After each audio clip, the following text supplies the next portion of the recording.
Hey guys, Kevin here, and this is Purereviews, where I review all kinds of products. So if you are new to the channel, be sure to hit that subscribe button. And more importantly, if you find this video useful or helpful, be sure to hit that like button before you go.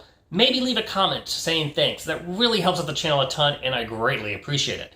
There is also a link in the description that will take you to the product page on Amazon where you can check out the current price point, see if it's on sale, all that lovely information. But what is it? So today's product I want to share with you is a great controller for your Nintendo Switch with this cool crackled design. It's by a company called, I think I'm going to pronounce this right, BINBOKPLAY. This is the box it's going to come in once you order it. And then once you open it up, you're going to get the controller itself. You're going to get a little welcome guide. And this is going to tell you a lot of the controls and how to use it. But we're going to cover those. But it is a great resource to look at once it arrives. And then you're going to get a nice USB to USB Type-C charging cable. So you're going to use this to charge it up. Or if you want to connect it to the Nintendo Switch hub station via USB, you can use this cord, and which is why it's a nice kind of longer cord. But yeah, so let's go over the remote itself here. So as you can see, I have the white colored one right here. It has this cool crackled look to it. And then it has all these different RGB colors. So it has several different lighting modes that you can kind of cycle through and change just to give you some cool ambient light, or you can have it turned off. So if you don't like the lighting, it's distracting, you don't want to use it, you can do that. The lighting does use more battery power too. So if you're wanting to conserve more battery usage, maybe turn it off. I will say that it will last for a good, kind of like what I would call a full day's worth of gaming. I like to just keep it charged at night. If you're going to use it for like a week long and lots of gaming stuff, the battery will die, but it does have these 3 little lights down here at the bottom, or 4 I should say, and that's going to basically tell you how full the battery is. So if all of them are lit, it's fully, and then like halfway, whatnot, going down. But all right, one other thing now I want to talk about. When you are connecting this, because this took me a little bit to figure out, when you're connecting this to your Switch for the first time, you are going to want to, basically, you're going to press this little button here, and then you're going to press the over button and the home button, and that's going to link it. This will change color to kind of let you know that it's paired. You can't just press this and then do, your 2 buttons up here. That won't automatically do it. You're going to have to press the over button to get it first paired. And then after that, you're going to just use the top L and R buttons at the top. Now, this does have rumble control. So if rumble is important to you, it has multiple rumble options. You can also turn that off. And how you control that is on the back here.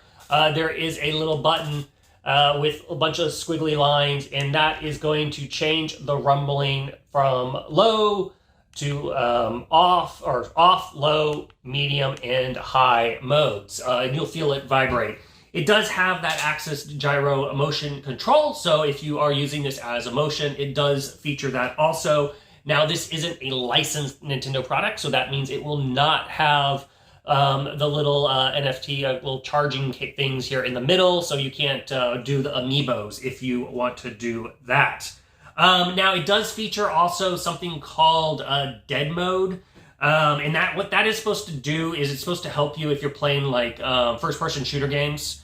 You can utilize that, and how you're going to do that is you're going to press the M button, which is right here on the back, and then you're going to also press the L buttons on the side, and then or the R button. So what it's going to do, like if you press the R button on the side, or the L button on the side with the M, then your left joystick will be more precise. So what it's basically doing is it's taking that crosshair and it's zeroing it in, making it a little bit easier to play those. You can leave that on or you can leave that off. If you use the right side, it'll be the right joystick. So you can kind of customize that. Now, something else that it does have some control memory options. So on the back here, you will have the little M button, which I just mentioned. That is also utilized to go ahead and program multiple sequences. So you can see you have a button here and here on either side. And what you can do is you can program those buttons to do a sequence of combo So let's say you're playing a game like Smash Brothers. You can go ahead and do a combo setting. Instead of doing those, you just simply press that button and it will automatically do all those moves at once. So it does have, and it has the two options. So you can actually program multiple things, which is really nice.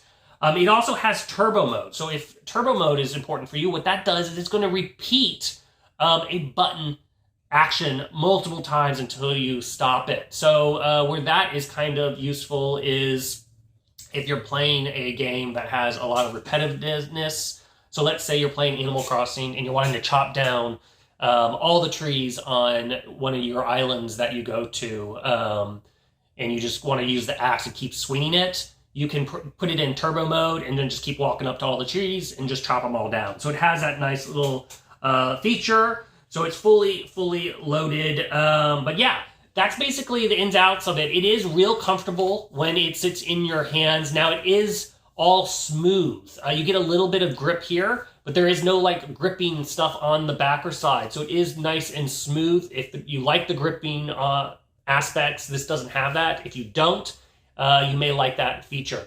On the back, it does have a little tactile bumps on the two different controllers, which is nice. And the joysticks themselves are nice and firm. They're tight and they have a nice quick response to them, which I like, especially playing games like Fortnite and whatnot. It has a nice just kind of control to it, which feels comfortable. And then, yeah, these also have little tactiles down here at the bottom. I don't really use the memory function a lot, but they are nicely positioned, as you can see right here for these two fingers, while these are up here. So yeah, so really well designed as far as ergonomics. It fits really well in the hands. So that is basically the ins and outs of this Nintendo Switch controller. If you are looking for a new controller for your console, that's totally worth checking this out.